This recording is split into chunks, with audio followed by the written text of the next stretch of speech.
to the first New Jersey Supreme Court Advisory Board program. This event is a celebration on the incredible story of the New Jersey judiciary.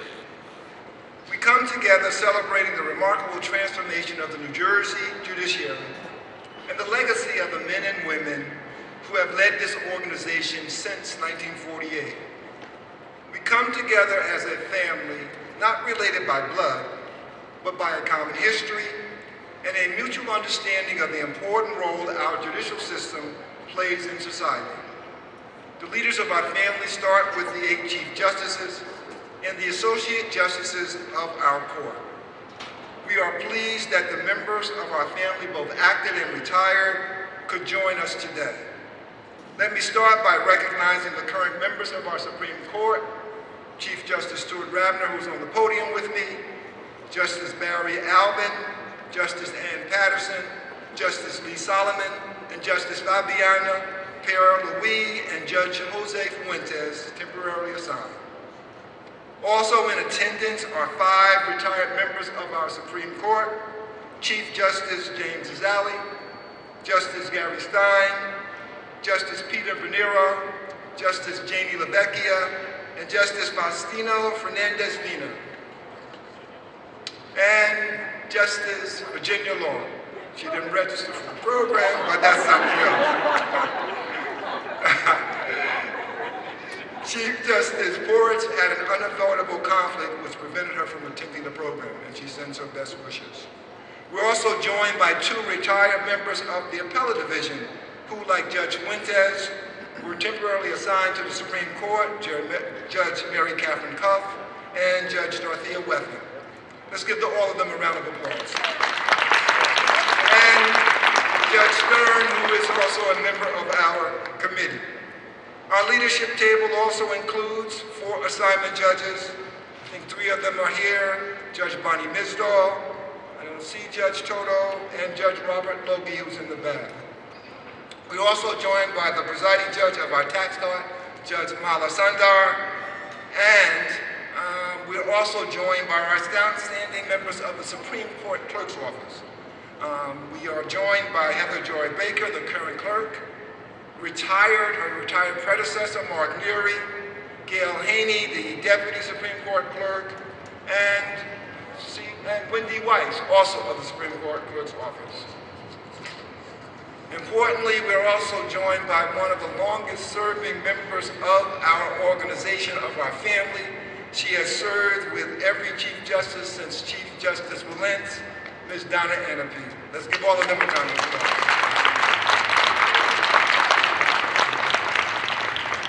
On the administrative side of our organization, we are joined by AOC directors, Todd McManus, Peter McAleer, Ms. Deidre Norton, and Middlesex Trial Court Administrator Greg Lombard.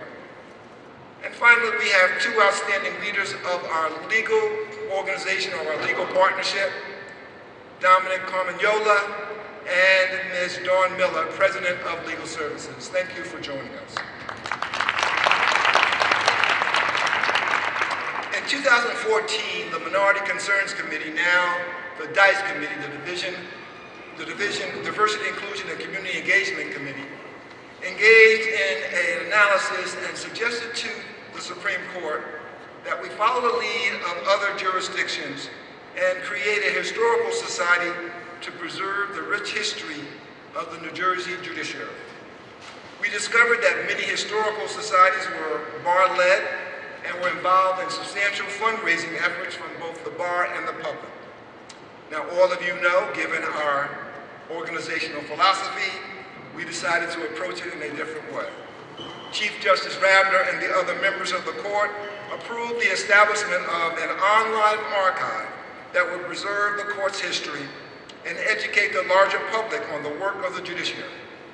We started our work in May of 2016 under the leadership of Justice James Coleman, and Justice Coleman guided us for approximately 2 years.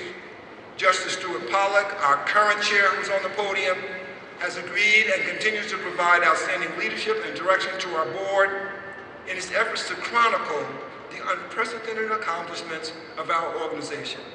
let me introduce some of the other members of our board who are also in attendance. As I said, Justice Stuart Pollack, our chair, Justice Virginia Long, Judge Edward Stern, Judge Karchman, who had planned to attend, was also unavoidable, prevented from joining us, Judge Amy Chambers, Judge Peter Buxbaum, Judge Nelson Johnson, Judge Milanos Toles, Judge Linda Feinberg, Judge John Jorgensen, Thomas Curtin, Professor Ron Chin, Professor John Wuthing, Chief of Staff Stephen Bonville, Supreme Court Clerk Heather Joy Baker, and our curator, our history, is Mike Mathis, who has done an outstanding job, and he deserves a special round of applause. Our staff is also ably supported and performed by Ms. Stacy Brinkman, who is the secretary in my office. The legacy and history of our family is twofold. It starts first and foremost with the men and women who have and continue to lead our court system. The advancement of our judiciary from the nation's worst to one of the country's best has been made possible by the remarkable leadership and talented lawyers who have been chosen to lead this organization. It's based upon the vision of Arthur T. Vanderbilt that we could remove the shackles of a system held hostage to the legal demurs and the pleadings of the 17th century England into a new and better way of court jurisprudence. A hard-earned victory that lasts for almost 2 decades, leading to the creation of a legal system and structure that would meet the needs of an urbanized society and the needs of the future. The leadership of the succeeding Chief Justices and the other members of the court and the other levels of our judicial and administrative family that are in attendance today have a very proud legacy, a very proud foundation to advance the work of our organization. Our foundation has been copied in many states, but never as completely, never as substantially. Let me close by reading some remarks that were given by Chief Justice Wilentz on this transformation of our progress and the reforms to our system. In 1997, Chief Justice Wilentz was speaking to a group of judges in the bar about our canons. And he said the following, quote, "Obviously our Chief Justices have had a substantial role in establishing the ethical tone of the judiciary. Each has stamped with his own special character while building on the work of predecessors. Chief Justice Vanderbilt's unification of the judiciary under his leadership created the model, thereafter copied nationwide for a strong chief executive with the judiciary. This was a role that had not existed before in any other court system. He fashioned a corps of judges, each functioning independently as judicial decision-making, but responsive individually and as a body to central authority and discipline with respect to all matters," end quote. You will note that Chief Justice Wilentz's observations did not include the female pronoun. Proudly, we have made substantial advancements in expanding the gender and the racial diversity of our court and our court system. All of you stand on the legacy of your predecessors. We all stand on the great work that you have done. And this is part of the grand foundation of our court. As noted, Associate Justice Pollack is the current chair of the advisory board. He served on the Supreme Court from 1979 to 1999, serving as members of both the Wilentz and the Porras courts. His tenure on the court is marked by both long service and outstanding scholarship to the work of the court. I introduce Justice Pollack.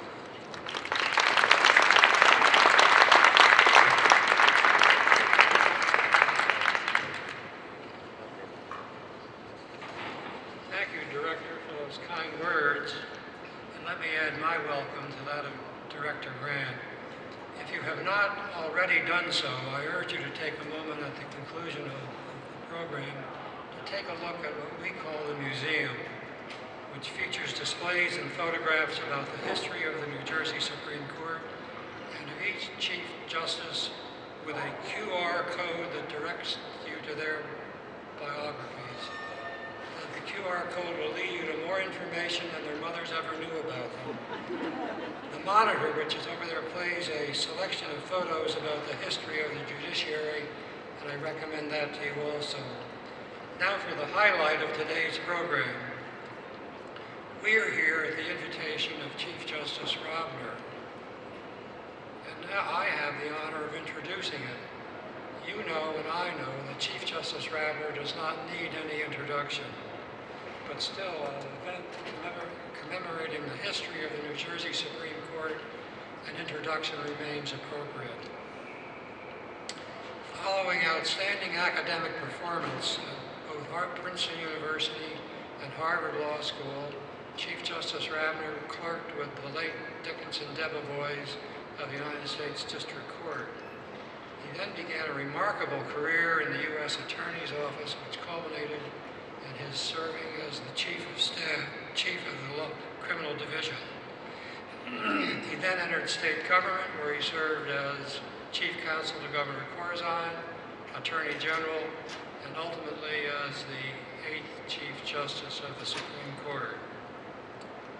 For 15 years, Chief Justice Robner has governed the court and the judiciary with a sure and steady hand in such landmark opinions as State v. Henderson, which revised and restated the framework for testing the availability of eyewitness testimony, and in such striking accomplishments as the oversight of the Criminal Justice Reform Act. Enough said. Please join me in a warm welcome to Chief Justice Robner.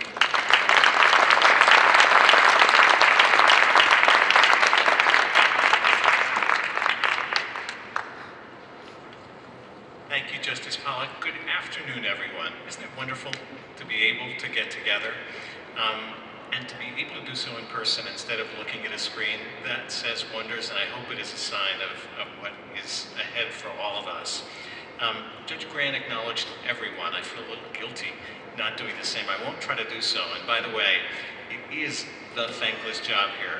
If you want to know how it is that he was able to draw the opportunity to welcome everyone, it's because Justice Pollack and I drew straws and somehow Glenn won, so that anybody who was left off accidentally could blame him for it. Thank you, Judge Grant, for the elegant way in which you handled that. Without mentioning everyone, there are two gentlemen that I would like to acknowledge, and that's Justices Pollack and Coleman, who have led this enterprise with the grace, the level of excellence, and the good cheer and good spirit that we associate with both of them. I was thinking about what to say and made a mental note of some of the things that I had been reading going back about a week or so leading up to this event. I found that I wanted to refresh my memory on a body of law in New Jersey, and we'll leave alone why that was. So I took a look at an opinion that was written by Justice Pollack in 1986 and then one by Chief Justice Ports in 2000. And then in the last few days alone, I had reason to read an article by Chief Zizali, another article by Justice Vernero, a passionate dissent by Gary Stein, a book, excerpts of a book by Nelson Johnson, majority opinions by Virginia Long, Janie LaVecchia, Jim Coleman, and that's literally just in the last few days. If I'd extended that period of time outward a little bit, there's no one here that I wouldn't be mentioning by name right now.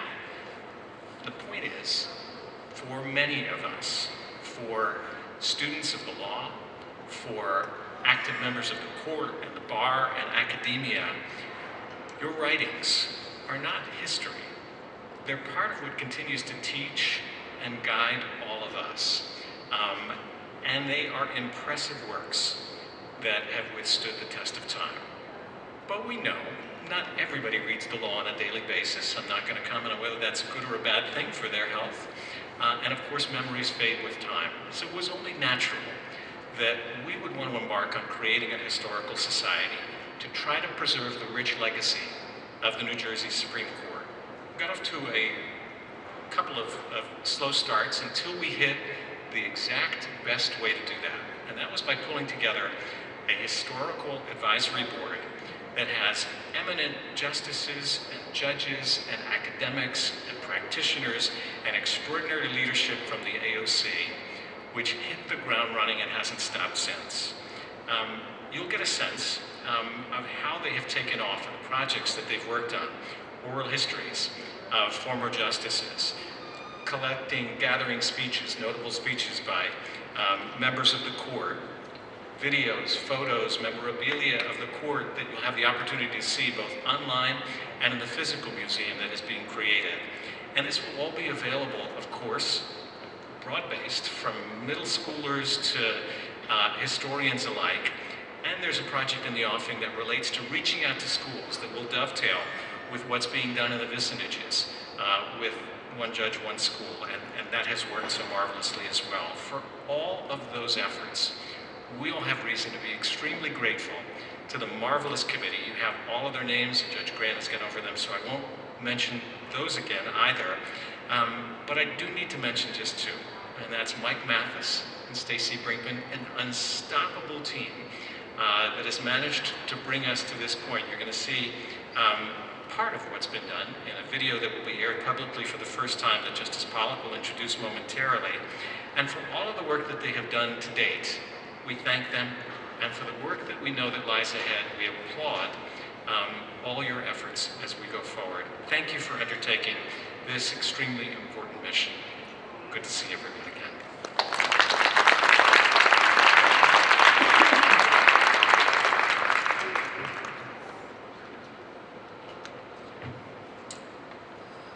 As Chief Justice Ravner indicated, the final part of the program is a video entitled New Jersey, the Transformation to a Modern Judiciary.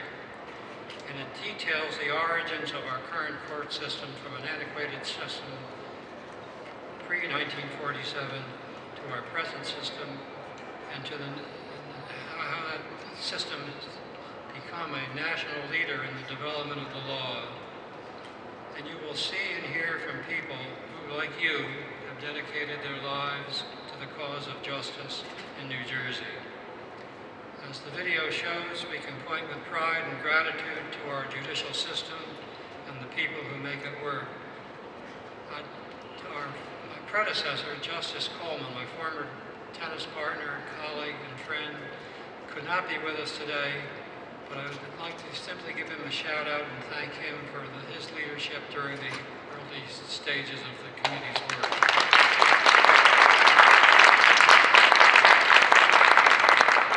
So I think, Mike Mathis, we can now show the video.